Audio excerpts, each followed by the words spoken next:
and then it's not going to start recording. It's not going to start doing anything. Well, Wait, I'm going to wait on mine. hold on. Let me make sure. Nope, we're live.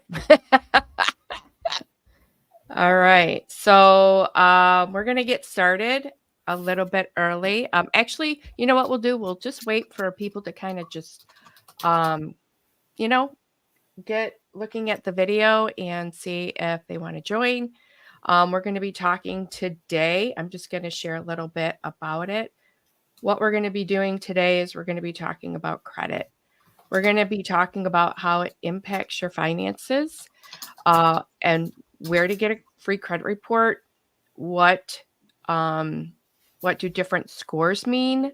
The credit pitfalls that we all fall into. Not any one of us seems to be, able to escape it because we all do it. And then how credit can affect your home purchase. And I'll share a bit about that. So we're just going to wait a couple minutes because we're just a little bit early today. And I'm going to share a little bit about myself. Kate will again introduce herself and then we'll get started. So I am Sheila Cahoon. I'm with Remax First. I'm a local real estate expert, specifically in listings, but I do work with buyers.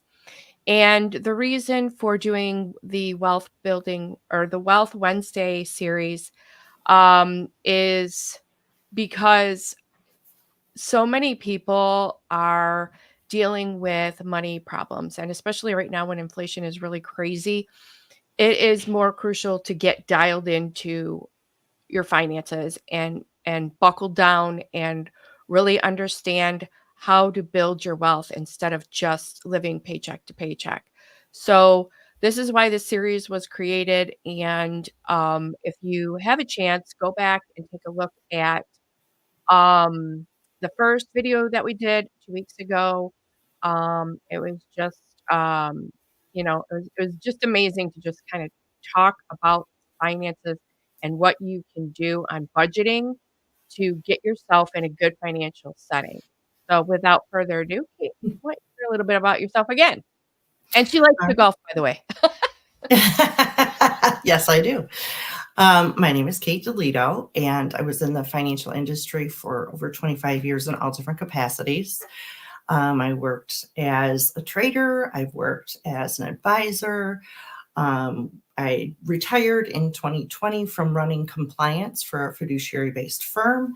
And since then, I have been on a mission with Money EQ Coach and a few little spinoffs, but to educate people and help people feel confident in their finances. Far too often, they just sort of defer to other people and allow choices be made for them, and when really they should be making them for themselves. So my mission is to educate people to be confident and make great decisions for themselves. Also, a huge part of that is your money mindset. And how did you get into the situation, whether it's good or bad, that you're in? And how do you change that and move forward? So that's a huge thing for my clients as well. So I do, being that I retired from compliance, have a disclaimer that I want to share. This discussion and all correspondence from me and any information provided by myself or Money EQ Coach are just that information, thoughts shared, ideas. Before you make any financial, tax, or legal decisions, please contact your advisor per your specific situation. Yes, there it is, my disclaimer. That's what happens when you run compliance for a firm. Everything has a disclaimer on it. And just like with everybody that you watch videos with, you really need to go and have private conversations with them because this is just information we're sharing. Absolutely. Everybody's situation's going to be different. So don't take what we say as complete gospel. Come and have a conversation with us. Then we can really kind of tailor the discussion to more of what your needs are. Absolutely. And I'm glad you said that because I do have a QR code for you to put up. I was going to have you put it up at the end. You can put it up now and we can put it up at the end as well. But that goes to my tap link and it's all of the links for me. It has my website on it. It has a space too where you can schedule a complimentary consultation with me, which I usually run about 15 to 20 minutes. And it's just an opportunity to sort of say, hey, Kate, here's where I'm at. And what are your thoughts? Is it something that I can help with? Do I need to refer you to somebody else? And to see if we're a fit, really. There's zero obligation whatsoever, and you can just go ahead and schedule it on there. There is also on that link, you don't need to pull it back up again, but there is also on that link a sort of a review of the notes for today. So that's where you'll go for that as well. Perfect. Great. That's amazing. Thank you so much for the value you keep giving to people for free. Like it's amazing. And I can't thank you enough for it.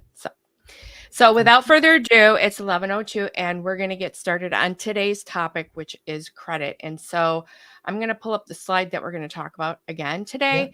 The first thing we're going to talk about is where to get a free credit report. So, Kate, if you can share a little bit about that, that'd be great.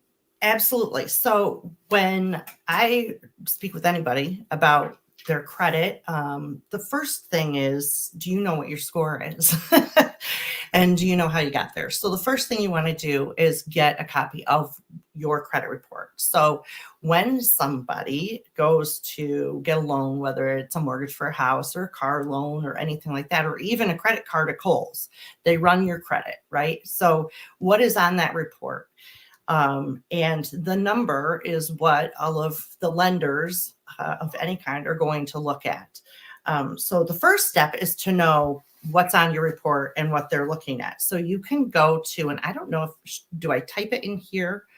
But there's a site that offers you one free credit report every year, and it's www.annualcreditreport.com. Okay. And what it does. Report.com. So www.annualcreditreport.com. And I'm going to put it in the comments. So you should see it in the comments now. Perfect. And we'll make sure that on YouTube, we'll get that in the description as well. So perfect. Okay. So once you've got that, a couple of things that you want to do is take a look at what's on the credit report. Okay. So as you have credit or you're building credit and you pay your bills on time, your credit report looks good, right? Things are not late, so on and so forth. But if you fall behind on a few things or you're late with a payment after the grace period, often places will give you a grace period. But if you're gone past that, they will report to the agencies. Okay. And there are typically three agencies that do all of the reporting. I know there's more. I know there's going to be mortgage brokers that are like, wait. I know that, but we're just skimming the surface. So there's Experian, Equifax, and TransUnion. Okay, so those are the three biggies. That let's use American Express, for example, because that's my favorite card because I get miles, which we'll talk about that as well a little bit. But so I use my American Express. And the key is to not carry the balance, right? But you want to build your credit. So as you do charge things on your credit card, whether it's American Express or Discover or whatever, and there's a mazillion of them out there, then you just want to make sure that you're paying it off as you go. So you don't get into the quagmire of bad credit. Okay. Now, if you're already there, that's okay. We can only make choices and decisions based on information we have at the time, right? So exactly. We'll also talk a little bit about how to change that. But the first thing is to take a look at what's reported on your credit report. So you'll have a score and then what is reported on there. And you'll see, and you'll be able to go, oh, yep, I missed that payment by however many days and they reported you or what have you. Some are more sticklers than others. Mortgage companies tend to be pretty big sticklers because they're lending out bigger dollars, right? So anyway, so when you're looking at your credit score, what does it really mean? So if you have a score that's between 800 and 850, that's fantastic. Okay. You have great credit. And basically what that affords you is the best terms for any kind of loan or credit. You get great terms for repayment. You've just demonstrated a level of responsibility that companies are looking for. You're not considered a risk. You're considered a great opportunity actually for them to make money. It's a whole other story. But so there's all kind of little rabbit holes that we could go down, but we're going to there are lots of rabbit holes. You possibly have low credit utilization, which means you have a lot more credit available to you than what you're currently using. And it just makes things easier. Even your auto insurance or homeowners insurance is affected by your credit. So if you're 800 to 850, you've got really great credit, you're paying less insurance costs and things like that. And it's not just with that, it's all sorts of things. We'll talk more about that in a minute. But then if you have a score from like, we'll say 670 to 799, then you have good credit. It's not bad credit. It's just not the top tier credit. You're still going to get great offers and terms and qualify for the competitive interest rates. So if you're getting a mortgage, right, and you have great credit, you're going to get better interest rates, better terms than if you have good credit or fair credit, which would be between, say, 580 up to 670-ish, right? Right. When you have fair credit, you're considered a potential risk, right? Yeah. And what that means is that you've got on your report some late payments, maybe some no payments, things like that, where, you don't have it all together. It's okay. I mean, obviously that's not what we want, but if it happens, life happens to people, right? So life happens, right? There's probably high credit utilization as well, where you've got a lot of credit, but you've got a lot of outstanding credit where you don't have much available anymore. And that brings your credit down as well. So it's all these things factor in, right?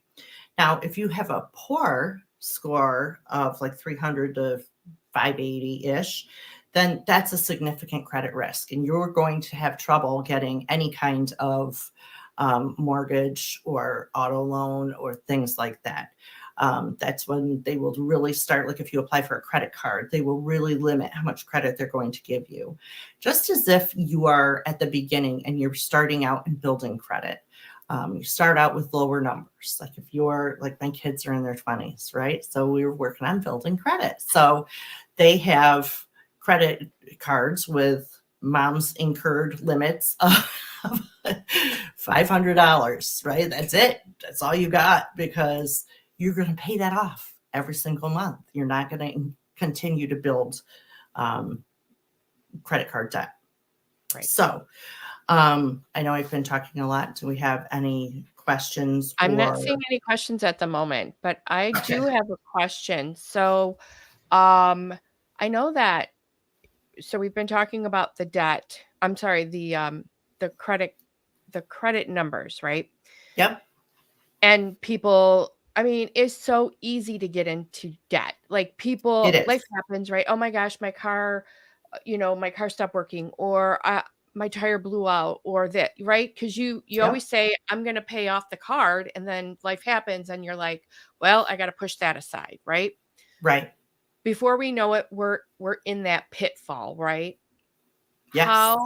What is the quickest way to get that cleared up, to get your credit where so you're in a better position? Sort of a two-part question. It sounds like how to pay off the debt, and then also how to get your credit up. The best way to get your credit up is to make on-time payments, pay ahead. I mean, I'm sure people have heard about, making 2 payments a month to cut your mortgage time, that sort of thing. Really, clients that I work with, we look at your budget. What can you do? What's the best choice for you? Now, part of not getting into this again is having an emergency fund, because a credit card is not an emergency fund, right? So Right. as you're paying down your credit and your credit score is going up, which is the goal, right?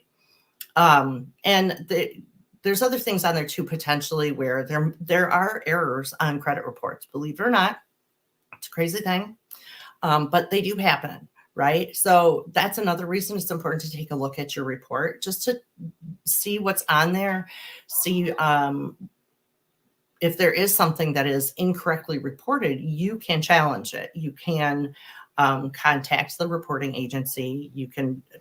That's a whole thing, but you can change your credit report accordingly, but you have to go through the right channels to I get do that. have a question. Yeah.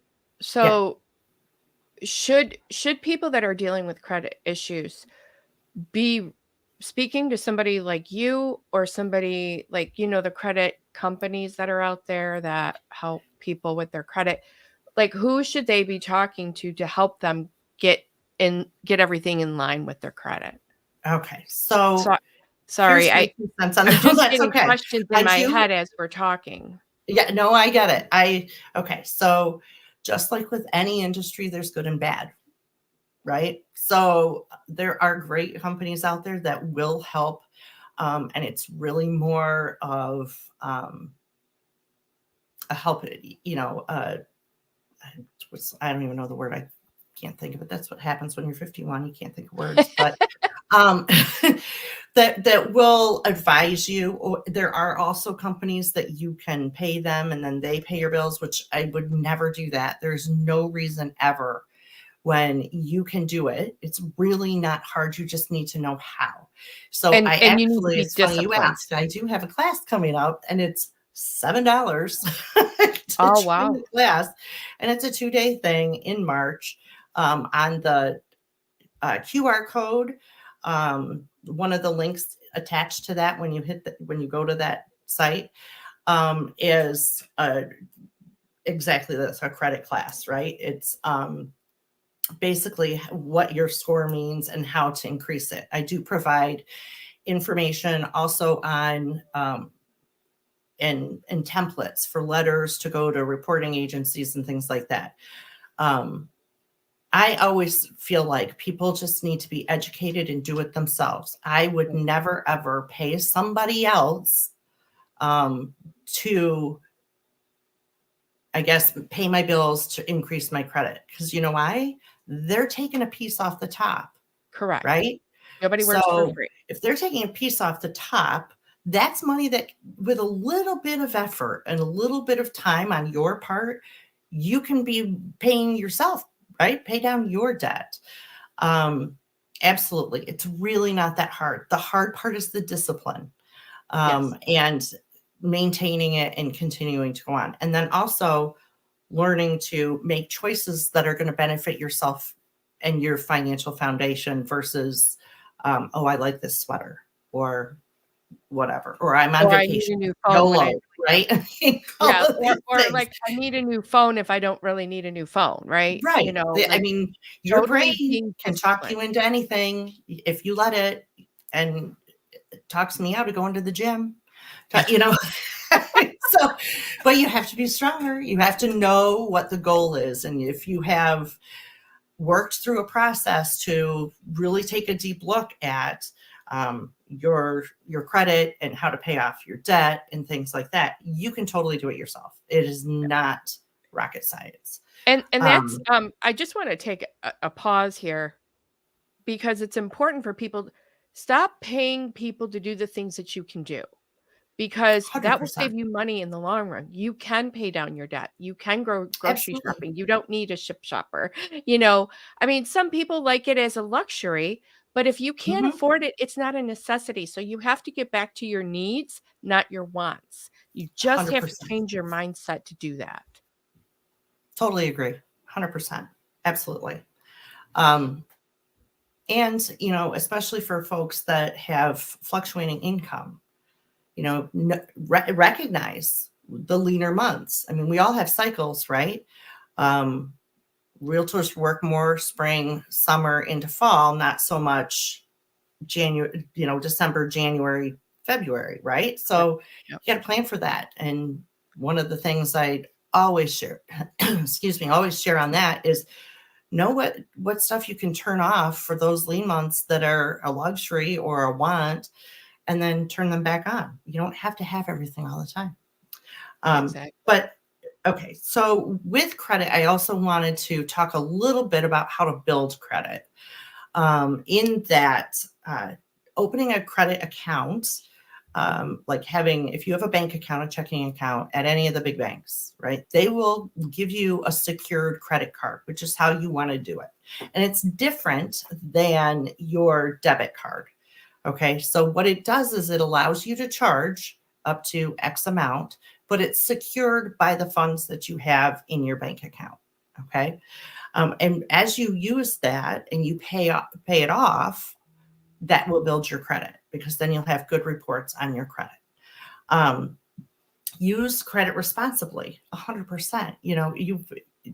A credit card is not meant for I'm going on vacation and I'm going to buy this because I'm on vacation. No, it's meant for, allowing you to build credit. For me, I use mine to get airline miles, right? So when I do go on vacation, I'm not paying crazy ticket prices, right? Right. But there's lots of different things out there that you can do. I mean, there's 5% cash back on this, that, and the other, and that's a whole other conversation. But take a look at what options are out there for you, okay? And then also just monitoring your credit score is hugely helpful. You don't know how far you've come if you're not keeping track of it, right? So you got to take a look every now and then. I know some people don't like it. They don't like to look at their bills they're paying. They don't like to look at all this stuff. I get that. Nobody really does, right? I don't either. Because there's lots of things How I'd often rather can pay they for. often can they pull their credit report because they So know on that that if they use website, it? it's a one time a year, but there Okay. are other places that you can go to sign up or whatever, and it's $10 a month or this, that, or the other, or a one time payment and that sort of thing to check your credit, which your bank can also check your credit for you. And they often will offer that as a service. So look into that. I know Chase Bank does because I bank there. So they're I always didn't know telling that. me, I check didn't know your that. credit score on this, that, whatever, right? Um, and then only apply for credit as you need it. Once you've gotten established, um, God love them at Kohl's, right? Every time you check out, do you want to apply for the card? No, I don't, because I don't need it. I know. No, Target, I don't want your card. No, whoever, I don't need the card, right? Right. I get it. People will argue with me up and down the wall that, oh, but you get all these discounts and da da da. Really, you have to stand firm and know that it's a choice. If you get that Kohl's credit card, that is putting a hit on your credit. So every Yep. time you go apply for a loan of any kind, including a credit card, it hits your credit and it knocks a few points off, right? So I've had so many people say to me, Kate, I don't get it. I went and I've, went to this dealership, and this dealership. And, each time they said my credit, was worse, each person I talked to. Well, yeah, every time you allow them to run your credit, your It's a hit. credit gets hit, right? So there's a soft hit and a hard hit. And if they're actually running your credit to give you an actual loan, it is a hard hit. If they run a soft, like if this is just a soft credit run, then know that that's not actually guaranteed to be the rate that they're going to give you, because when it's a hard run, it may come back different. So just Right. know that too. Um, And so then real quick, when we're talking about that credit cards, don't open them unnecessarily. I've been hit so many right, times and I'm like, nope, I don't need that discount. yeah, Um, But second to that is if you close out the credit card, I heard that That's not always is good either. right. So you're No, like you're trying to find this happy balance, right? there is a happy balance. So Good. let's say that you have gotten yourself into credit card trouble, right? And you've got debt that you're paying off, and you're trying to improve your score. As you pay them off, don't close them, because what happens is when you close your credit card that's paid off, that reduces your open line of credit, right? So when your score is calculated, it takes into consideration how much credit you have available to you versus how much utilization you have. Okay, so I'm just pulling numbers out of nowhere. Say you have like 50,000 in credit available to you, and you have 10,000, which you shouldn't have, but if you do, 10,000 on a credit card, then you only have 40,000 of open credit, right? Yep. So then say you pay off that $10,000 card and you close it. That's not good, because then you still only have 40,000 in open credit. If you pay it off and keep it open, then you've increased your credit, your score as far as the Yep. credit utilization goes, because now you still have the 50. Does that make sense? Yep. To me it does. And Okay. people at this moment might be going, well, that seems backwards that we need to go Yes. into debt, right? we have to get credit to go into debt to build credit. Like Yeah. it's really a Here's the backward ticket. system. But I think if you can stay disciplined to pay your cards off every month and get educated from Kate and people like Kate, Yeah. specifically Kate here, if you can get educated, it helps you to not get taken advantage of from different people, and from the system in general. Always being 100%. educated about the process will always help you to not be taken advantage of in every scenario. But in this one specifically, you will be educated, you will learn how to build your wealth and build the money instead of living that paycheck to paycheck. Yes. Just trying to pay that credit card off every month. And it's going to take that Absolutely. mindset shift. It's going to take discipline, big discipline, It's that big D word. a lifestyle change. Like we talk It is. about on the diet, right? Like we I can't have a know. diet, we have to have a lifestyle change. It's that Yep. same thing with money, right? It's not a money Yep. diet, it's a lifestyle change. I know. And people go, but once you practice, it becomes second nature to you, and it's not as painful as you think it is. Exactly. Really. So, I just want to touch on. So we've really done well on hitting all of the different things. I think we've hit the. Did you went over the credit pitfalls, Yep. correct? And so, I'm gonna just touch on for just a second how the credits can affect your home purchase. So if you are dealing with low credit, I mean, credit isn't the only thing, and by no means am I a mortgage person. You go talk to your mortgage person about mortgages, but the things that I know from real estate is when you are dealing with credit issues on mortgages, it's you have your credit and then you have your debt to income. So you have to just be very careful on your credit. With that number, because you may end up in a different term on your mortgage, because that credit level is there. And again, sharing back what Kate was saying about the number means you're a higher risk. So your interest rates will be higher on that mortgage. So if you want to put yourself in a good position for a good rate on your mortgage, really increase your number before you go out and get a mortgage. Sure, there are all kinds of programs out there for you for first-time home buyers and things like that. But I would suggest to people before you go out, like you're just like you've for the first week, right? We in our first week of diet, we're all good, we're doing the right thing, blah blah blah, and then we're like, oh, I'm going to go out and get a new shirt, right?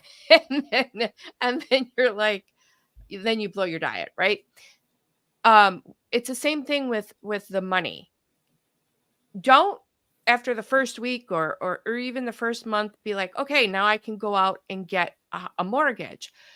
Really focus and dial it in for the first 6 months to a year, and get yourself in a habit of consistently building your wealth. Then go out and get that mortgage, because when you're building wealth, you're also building your money. And so you'll be in a better position, not only with your credit number, but you'll also be in a better position financially, and probably in your debt to income ratio as well. You're just overall be in a better position than going in behind the 8 ball and trying to catch up, because you just deal with so much after that, like house repairs and things that go wrong in the house. Plus, you still have your life to deal with, and, the car issues, the family issues, and things like that. So my suggestion is always to, you know, take your time, build it properly, do the things that Kate has shared with you to do, and don't rush into these things, because you're going to be better off in the end if you just take that pause. Absolutely. Any final thoughts, Kate, on all of this that you think that we haven't hit on? I don't think so. but Yeah, for sure. I think for today that's quite a bit that we've hit on. I do, if you can pull up the slide number 2. Yeah, that if you go to all of my links, that is one of them that will pop up to download. It's actually 2 pages of sort of an overview of what we've talked about today. So there is that. And then I don't know, because I'm not the tech guru. I don't know if the QR code has shown up outside of the video or not, but that has everything, all the ways to get to me. And you've shared a couple of links in Facebook, and Yes. we'll make sure that we get those links in the YouTube description. Okay. So, and the QR code will have a link. You can scan it with your phone. But if not, we'll put all the links in the description on YouTube. So if you need to connect in any way, all the links will be in that description. All the So things. Yep. yeah, all the things, all the links. So next week we are going to be going over the Peace of Mind Planner, estate planning, and really kind of what you need to know. So Kate, go ahead and share a little bit about that. Well, first I want to say, obviously, I'm not an attorney. I'm not a estate planning attorney, but I've worked with them and I've had loved ones pass away. So, as have I. So in light of that, I have put together a Peace of Mind planner for sort of gathering all of your documents. What do they mean? How do they work? That sort of thing. Also to cover things that all the millions of, in case of emergency planners and things that are out there. But what they don't cover is things like what happens to a car lease of someone who's passed away, or, how does it work when you go to the funeral home? What kinds of things do they need? All of those things, all of those questions. So that is actually all written out in my Peace of Mind planner, along with, all the spaces to fill out. These are our people for this and that. And I mean, it's 60 some odd pages of information and stuff like that. So we'll go through some of the most frequently asked questions on that. All right. It's a lot. And if you prepare ahead of time, it's a lot less stressful a time than if you're scrambling to figure things out. So yeah, I mean, death is inevitable for all of us. I haven't met a single person that hasn't had death or doesn't is somebody that's going to live on forever. But it is death very and taxes. What? Death and taxes. Yeah. It's something that we're going to have to deal with, whether we like it or not. But it's better to be prepared for it than to make your loved ones have to go through all the things Yeah. that are going to make it 10 times worse for them and not be able to get things done. They'll just be, trust me, they'll just be a lot more difficult to get through. We had a situation, as prepared as we were with my mother-in-law passing, we ended up having a situation because she didn't put my husband's name on an account. It was an account she opened it last, in the last year or whatever, and she didn't put his name on it. And unfortunately, we had to go through some hoops to get Mhm. that back to my husband. But those are the type of things, and it's Yeah. every year. But we'll go over that next week. Make sure you check it out. Make sure you come here. Not next week, 2 weeks. I'm sorry, 2 2 weeks. weeks. Yep. Make sure you come here live so you can ask all the questions that you want. And if you are watching this on the replay, please make sure if you have any questions that you put them in the comments, either on Facebook or YouTube, so that we can get back to you and definitely connect with you and answer questions for you live and in Absolutely. person. So, all right. And if you need to get a hold of me at all, you can definitely comment or call me at 586-713-6464. And Kate, you want to just share your number really quick so people can Sure. contact you? 248-495-0590. All right. You guys have a Mhm. great, happy Valentine's Day. Yes. Oh, I forgot all about that. Yeah. Happy Valentine's Day. Happy Valentine's Day. Take care.